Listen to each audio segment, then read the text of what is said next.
24 फरवरी शनिवार को माघ महीने की पूर्णिमा है। इस तिथि को पुराणों में कल्पवास की पूर्णता का पर्व माना जाता है।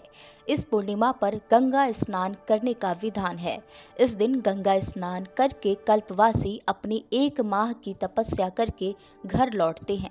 जो 1 माह तक वहां नहीं रुकते, वे इस एक दिन गंगा स्नान करके न केवल पूरे महीने का बल्कि वर्ष भर का पुण्य लाभ कमा लेते हैं।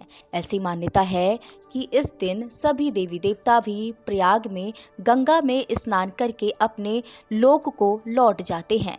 पुराणों का कहना है कि इस पर्व पर किए गए शुभ कामों से अक्षय पुण्य मिलता है। इसके अलावा माघ पूर्णिमा के दिन संत रविदास जयंती भी मनाई जाती है। इस दिन वाग्देवी देवी यानी सरस्वती के स्वरूप ललिता महाविद्या की जयंती भी है। होली से 1 महीने पूर्व इस पूर्णिमा पर ही होली का डंडा लगाया जाता है, इसलिए इसे होली का डंडा और रोपणी पूर्णिमा भी कहा जाता है। पूर्णिमा पर गंगा स्नान का धार्मिक महत्व। पद्म पुराण के अनुसार अन्य मास में जप तप दान से भगवान विष्णु उतने प्रसन्न नहीं होते जितने माघ मास में गंगा स्नान करने से होते हैं। ब्रह्म वैवर्त पुराण के अनुसार माघ पूर्णिमा के दिन भगवान विष्णु गंगा जल में निवास करते हैं, अतः इस दिन गंगा जल का स्पर्श मात्र भी मनुष्य को वैकुंठ लोक की प्राप्ति देता है। मत्स्य पुराण में वर्णन आया है कि माघ महीने या माघ पूर्णिमा के दिन गंगा यमुना सरस्वती के संगम में स्नान करने से 10 तीर्थों के साथ सहस्त्र कोटि तप का पुण्य प्राप्त होता है।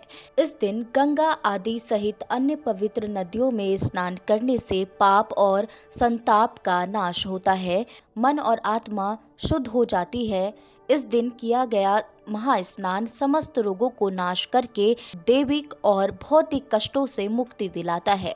स्नान और दान के वक्त ओम नमो भगवते वासुदेवाय नमः का मानसिक जप करते रहना चाहिए। स्नान के बाद पात्र में काले तिल भरकर और साथ में शीत निवारक वस्त्र दान करने से धन और वंश में वृद्धि होती है। इस दिन पितरों को तर्पण करना बहुत ही फलदायी माना गया है।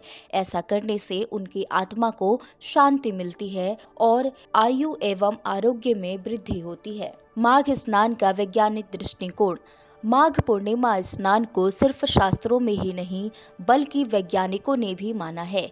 माघ के महीने में ऋतु परिवर्तन होता है, इसलिए नदी के जल में स्नान और सूर्य को अर्घ्य प्रदान करने से रोगों से मुक्ति मिलती है। दूसरा कारण चंद्रमा का संबंध मन से होने के कारण भी यह व्रत मन की पवित्रता और चित्त की शांति के लिए किया जाता है।